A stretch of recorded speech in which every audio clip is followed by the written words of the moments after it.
Welcome to my channel. तो आज मैं अपनी प्यारी सी फैमिली के साथ एक बहुत ही प्यारी सी रेसिपी शेयर करने जा रही हूँ। तो व्यूवर्स, ये है फ़िश फ्राई की रेसिपी। सबसे पहले आपने 1 किलो फ़िश लेनी है, उसको बहुत अच्छे से वॉश कर लेना है। और साथ ही साथ हमने लिया है जी 2 चम्मच हमने तिक्का मसाला लिया है, 1 चम्मच हमने गरम मसाला लेना है, 1 चम्मच हमने ज़ीरा पाउडर, 1 चम्मच धनिया पाउडर, 1 चम्मच ही आपने लेने हैं जी चिली फ्लेक्स लेने हैं, और थोड़ी सी हल्दी 1 टीस्पून आपने हल्दी लेनी है, और थोड़ा सा आपने लेना है जी नमक। नमक आपने कम इस्तेमाल करना है क्योंकि जो तिक्का मसाला होता है वो भी बहुत ज़्यादा साल्टी होता है, उसमें भी नमक मौजूद होता है। और ये 3 से 4 चम्मच आपने लेमन जूस लेना है, यानी कि नींबू का पानी लेना है। और ये 3 चम्मच आपने लेना है जी बेसन ले लें, और 1 से 2 चम्मच आपने साथ में लेना है जी मैदा ले लें। 1 चम्मच आपने जिंजर और गार्लिक का पेस्ट लेना है, यानी कि अदरक लहसुन का पेस्ट लेना है। आप एक बाउल लेना, बाउल में आपने सबसे पहले अपना जो है प्यारा सा मिक्सचर रेडी करना है। हमारी जो कोटिंग होगी फ़िश की वो हम सबसे पहले रेडी करेंगे। तो आपने एक बाउल में सारी चीज़ें डाल देनी है, और इसका बहुत ही प्यारा सा थिक सा मिक्सचर आपने रेडी कर लेना है। बहुत ज़्यादा पतला मिक्सचर नहीं होना चाहिए। अगर बहुत ज़्यादा पतला मिक्सचर होगा तो वो फ़िश के ऊपर मसाला बिल्कुल भी लगा नहीं रहेगा, वो सारा उतर जाएगा और हमारी फ़िश की लुक बहुत ही बकवास सी नज़र आएगी।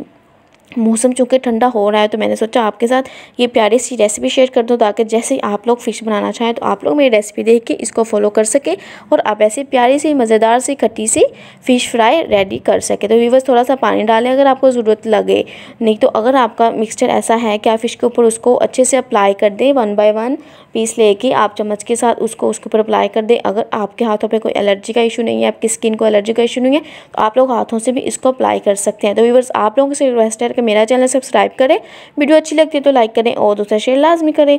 तो व्यूअर्स, ये देखें हमारे सारे जो फ़िश के पीस थे उसको मैंने अच्छे से मैरिनेट कर दिया। व्यूअर्स, अब आपने इसको 1 से 2 घंटा रखना है आपने फ्रीज़र के ऊपर वाली साइड पे, जहाँ बहुत ज़्यादा ठंडक पाई जाती है, आपने इसको वहाँ रखना है। अगर आप इसको वहाँ रखेंगे ना तो जब इसको फ्राई करेंगे बहुत ही क्रिस्पी हमारी फ़िश बनेगी। लेकिन अदरवाइज़ अगर आप इसको यानी कि फ्रिज में नहीं रखते, आप इसको मैरिनेट होने का टाइम नहीं दे रहे, तो आपकी फ़िश क्रिस्पी नहीं बनेगी। आपने कुकिंग ऑयल ऐड कर लेना कि मैंने जिसमें पहले फ़िश फ्राई की थी वही मेरे पास कुकिंग ऑयल पड़ा था, मैंने वो अच्छे से गर्म कर लिया और इसमें थोड़ा सा कुकिंग ऑयल मैंने और डाल दिया। जैसे हमारा कुकिंग ऑयल अच्छे से गर्म होगा, बस एक बात का आपने ध्यान रखना है कि कुकिंग ऑयल जब अच्छे से गर्म हो तब आपने इसमें फ़िश डाल दी है। अगर आप इसमें पहले आपके फ़िश के पीस डाल देंगे तो आपका सारा जो मसाला है वो उतर जाएगा और आपकी फ़िश की जो लुक है बहुत ही बुरी सी नज़र आएगी। तो बस आपने ऐसे 4 से 5 पीस करके, जितनी बड़ा आपका बर्तन है उस हिसाब से आपने पीसेस डाल के फ़िश को फ्राई कर लेना है।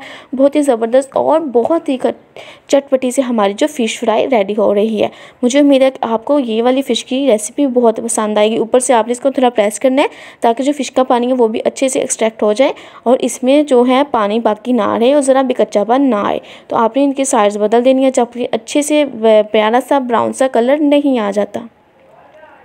एक बात और व्यूअर्स, अगर आप हल्दी इस्तेमाल नहीं करना चाहते तो आप लोग फूड कलर जो ज़र्दा रंग है वो भी इस्तेमाल कर सकते हैं, उससे भी बहुत ही ज़बरदस्त गोल्डन सा कलर आता है तो अच्छा लगता है। अगर आप हल्दी या फूड कलर इस्तेमाल नहीं करेंगे तो फिर फ़िश का कलर बहुत ज़्यादा जो है वो अट्रैक्टिव नहीं होगा और वो अच्छा नहीं लगेगा।